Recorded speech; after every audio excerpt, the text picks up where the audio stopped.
Hey guys, welcome back to another video. And in today's video we would be learning a new thing. So these are your revision notes, so let's get started.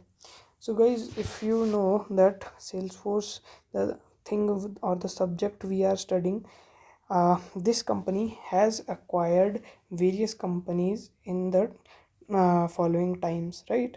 So it acquired Tableau, it acquired Pardot, MuleSoft, Slack, right? So it kept on acquiring companies as it was growing, right? So we can say that Salesforce is our parent company, right? And these are your child A, child B, or child 1, child 2, child 3, and child 4, right? Similarly, when it bought Slack, so what happened is it also bought its subsidiaries companies. So Slack is having some of its subsidiary companies like Screen Hero or Woven Softwares, right?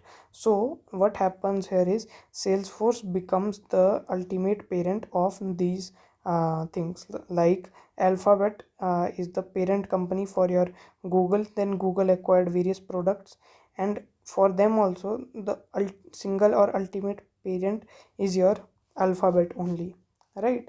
And that is true in this case. But our question is why we are understanding these things. So this has to have a relationship with the topic that we are studying in today's video, right? So we got the context that okay, Salesforce has acquired some companies and there is a relation of parent child in our system, right? So since Salesforce is a CRM software, so Salesforce has provided us with some features.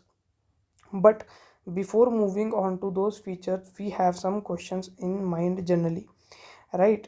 So how to implement this type of relationship if we want to, like parent and child accounts?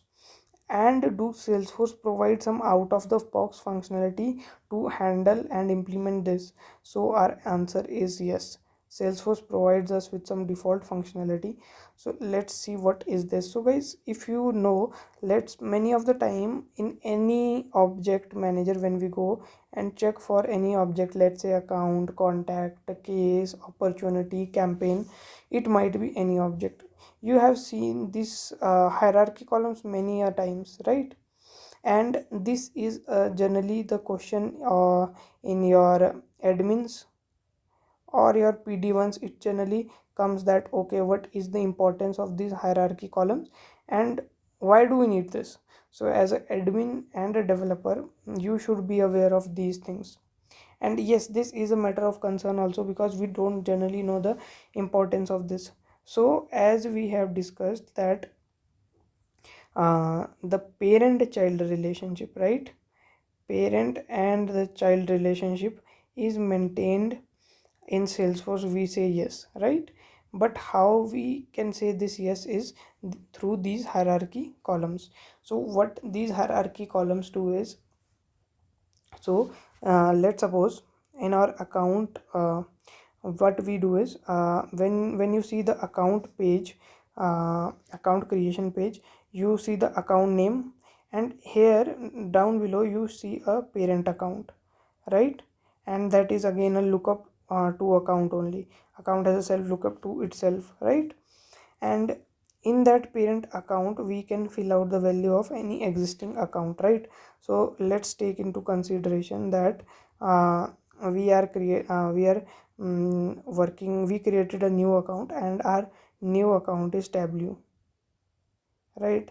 So for its parent, what we would be specifying is its parent is the Salesforce account, right? So whenever we are working these with complex scenarios, or when we have a reach with our customers or partners and they are having again linked companies or related companies, then we generally make use of account hierarchies. What it does is it helps in distinguishing which account belongs to or which is the parent account for that particular account, and what is the importance or where does this account lie in our configuration. Like this is the direct child, but if you say Slack, and Slack has some other children also, like woven industries or woven softwares. So the direct parent is here and the grandparent is here. So similarly you could have some other nested requirements also for that matter, right? Now, as we have discussed is, for our parent account we have these child accounts A, B and C. But how how we can determine is, so this is the way. On any account record page, when you create this any account record, you would see this icon, right? And when you just click on this item, it would show you the if there is no hierarchy setup, it would show you the current account only, right? And if there is a hierarchy set, so let's suppose the parent for edge communication is edge industries, right? And you open this hierarchy from here, then it would show you the parent and it would show you the child, and in the current account it would show you that you are currently here. So you would see this kind of thing also in here, right? So what is the any drawbacks for this? So what we can say here is, on a this is not available for mobile devices. If we say it is not available for mobile, moreover we can have only 2000 fields, 2000 account hierarchies present, right? And if we want to customize the view, so when we go to our hierarchy columns, then we could set up, or we can add the columns for your associated object, account, contact, case, any object, right? So if you don't specify in a hierarchy column, so don't worry, nothing won't come. There would be some default uh, columns that would be selected by Salesforce. But when you go by other means, so what it comes is, then you could have a selection of your type. You could create 1 2 3 any hierarchy columns, but one only would be active at a time, right? And now other point come here is the main important point that one must discuss is your sharing and security, right? Like let's suppose if this we have Slack. So what we want is, we generally want to see the opportunities created by this, or how many partners it has engaged with, what is the revenue or other things, right? So what is the sharing model? Like is it the way that, okay, we just create a parent and child relationship and all the child records can access the parent, or sorry, or all the parent records can access the child, not the child? So is this possible? No, directly it is not possible, but indirectly by your sharing rules this is possible. As well as not forgetting about your FLS and other things that we are getting from the profile level, so that is already there, all should always be there. And over that we have our sharing rules, that can, from where we could specify the criteria that, okay, which accounts they should see, right? Like Salesforce should see Slack also, Pardot, Tableau also, as well as for the accounts of child A, B, and C.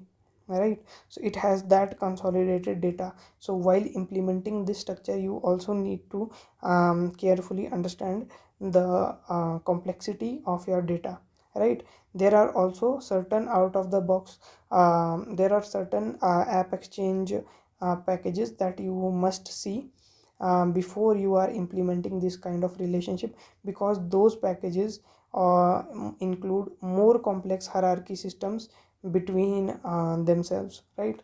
And they provide certain more advantages if your if your requirement is that much complex. But ideally what happens is, companies generally prefer the standard hierarchical process that is there. And I hope from this video you got a clear understanding that what is this hierarchy columns used and why is this, right? So I hope these are your better notes for your interviews and other things. So if you are having any doubts, feel free to reach out to me via comments. Thanks and have a great day.